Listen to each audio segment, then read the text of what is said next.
Hello, a new tobe and a new book to review. I chose this tobe because it has this kind of cherry blossom pattern, um, which is the stereotypical Japanese aesthetic, which is not necessarily true. And I found it fitting to review Isabel Allende's novel, The Japanese Lover, which kind of embraces a bit of that stereotyping.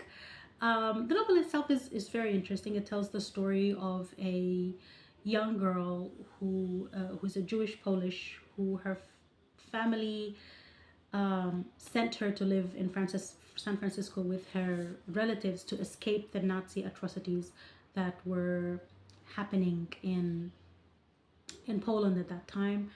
And then she grows up with this trauma of being separated from her parents. She lives in her own world, but she's only able to open up to the son of their gardener, who is a young Japanese boy, Fukuda. And a kind of friendship grows between them, and they become soulmates. However, this friendship gets broken when Fukuda's family gets forcibly transferred into the United States government encampments that were made for Japanese Americans because they accused them of sympathizing with Japan during World War II. And she creates this kind of you know she tells this. I think Isabel Allende wants to bring out this irony of the United States on one hand, claiming this kind of humanity and how it opened its arms for Jewish migrants escaping Nazism, but at the same time enforcing the same kind of brutality in its land against the Japanese American in its encampments. And she really draws this vivid picture about what life is inside these encampments. And obviously she used the testimonies of people who lived during that period. So I think that was very interesting. And also the story is told from the point of view of the protagonist, which is Alma. And but she's reflecting on her childhood and her youth, and while she's entering a, what do you call it, an aged care residency.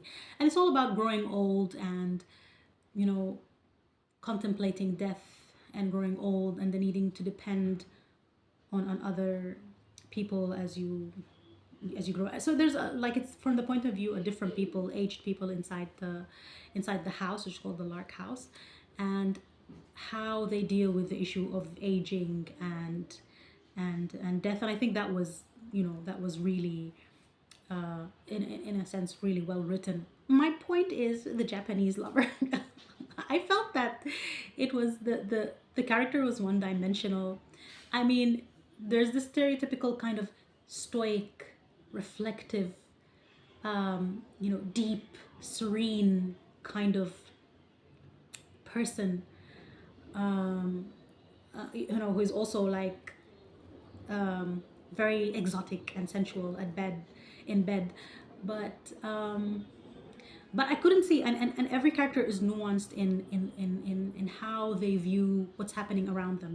Politically, they're able to dissect it and analyze it. But yet, this character Fukuda, despite going through everything, there's this feeling of sadness or despair or alienation, but nothing about how do we feel, how do we politically analyze what the United States government has done to us, or how do we feel about Japan.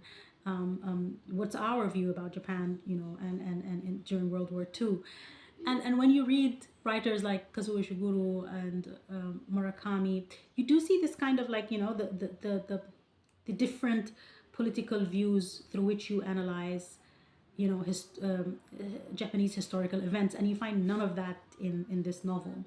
And I remember there was an interview with Isabel Allende, and she was asked how did she come up with the idea for the story, and she said oh, I was going out with some ladies, and one of them elder ladies, and one of them mentioned that I used to have a Japanese lover, and she said oh, I thought that was interesting, which is kind of the stereotypical kind of oh, Japanese lover, how exotic. Why should it be exotic? So I felt that's what was the really downer of a whole novel that is titled The Japanese Lover. And I think even the title is very telling. It's The Japanese Lover. no name, no character, nothing. And yeah, yeah, that's it.